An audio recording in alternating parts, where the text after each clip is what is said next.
उनकी आराधना पहले हम दिल से करें, फिर हम दूसरी जगह जाने का विचार करें।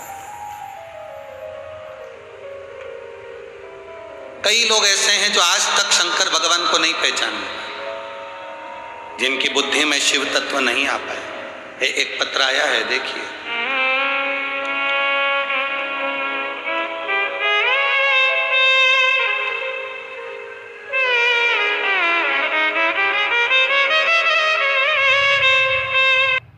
करा तो मेरा महादेव दया कर कर फिर वापिस गोद भर देता है, वापिस प्रदान कर देता है। शिव तत्व कहते किसको है? जिस दिन दुनिया के लोगों को मालूम पड़ जाएगा ना कि शंकर है क्या, शंकर का मतलब क्या होता है, शिव का मतलब क्या होता है, शंकर की कथा का मतलब क्या होता है, शिव महापुराण की कथा का मतलब क्या होता है, जिस दिन दुनिया के लोगों को मालूम पड़ जाएगा कि शिव तत्व है क्या। जैसे कौड़िया में रहने वाले लोग ही भगवान शंकर सहस्त्रेश्वर महादेव को नहीं पहचान पाते।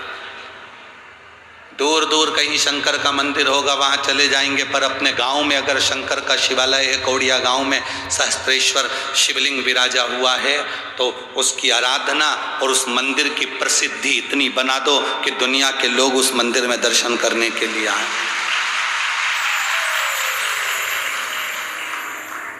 हम बाहर के मंदिर में जाने का प्रयास करते हैं, पहले अपने घर के मंदिर में, अपने गांव के मंदिर में, अपने शहर के मंदिर में, अपनी कॉलोनी के मंदिर में, अपनी सोसाइटी के मंदिर में जो भगवान शंकर बैठे हुए हैं, पहले उनकी आराधना, उनकी आरती, उनकी पूजन, उनकी आराधना पहले हम दिल से करें, फिर हम दूसरी जगह जाने का विचार करें। कई लोग ऐसे हैं जो आज तक शंकर भगवान को नहीं पहचाने, जिनकी बुद्धि में शिव तत्व नहीं आ पाए। एक पत्र आया है, देखिए।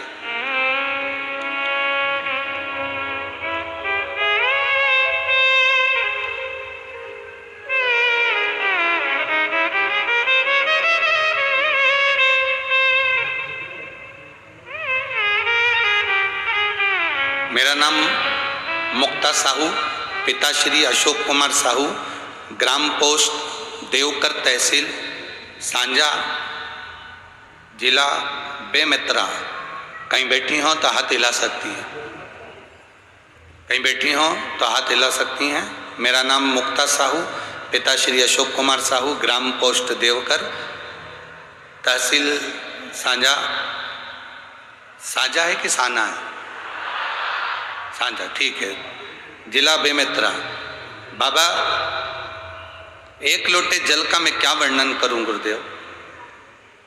मेरे खुद का मकान नहीं था, किराए के मकान में रहते थे। बाबा की कृपा का ऐसा वर्णन क्या करूं गुरुदेव। केवल टीवी के सामने शिव महापुराण की कथा सुनी, आपके पास कहीं पंडाल में जाकर नहीं पहुंच पाई, पर जब भी टीवी के सामने कथा आती थी, आसन लगाकर बैठती, कथा सुनती। बाबा ने मेरा खुद का रायपुर में मकान दिया, मैं बाबा को धन्यवाद देती हूँ। मेरे पति प्राइवेट नौकरी करते थे, केवल 12,000 रुपये उनको तनख्वाह मिलती थी, वेतन मिलता था। 12,000 में इतने बड़े परिवार का गुजारा कैसे चले। आपने कहा था शंकर के शिवलिंग पर जल चढ़ाकर जहाँ से जल नीचे गिरता है वहाँ पर हाथ लगाकर जो कहो बाबा सुनता है।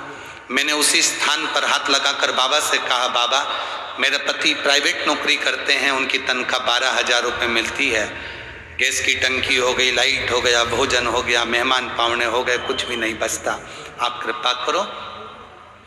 2.5 महीना हुआ और मेरे पति की तनख्वाह 50,000 रुपये हो गई। बाबा को मैं नमन करने आई।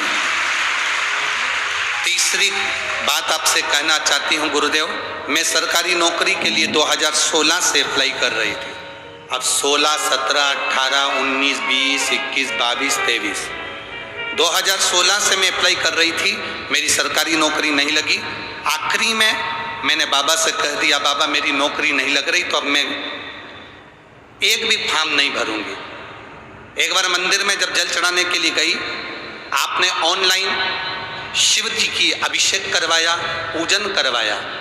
उस पूजन की बेलपत्र मैंने रख ली और बाबा से कहा एक बार फॉर्म फिर भर रही हूँ बाबा, कुछ भी करके मेरी सरकारी नौकरी लगा देना। और मैंने स्टाफ नर्स का फॉर्म भरा और बाबा की क्या कृपा हुई गुरुदेव, जिस दिन पार्थिव शिवलिंग का पूजन करा ऑनलाइन टीवी के सामने, उसके 5वें दिन मेरा रिजल्ट आ गया और मेरी नौकरी स्टाफ नर्स में लग गई, जो केवल एक वैकेंसी थी। ये शिव कृपा, ये शिव कथा, ये शंकर की उदारता। जहां भी बैठी हो मुक्ता साहू, पिताश्री अशोक कुमार साहू, आपको बहुत बहुत साधुवाद। शिव कृपा इसी को कहा, तेरी कृपा बिना न हिले एक भी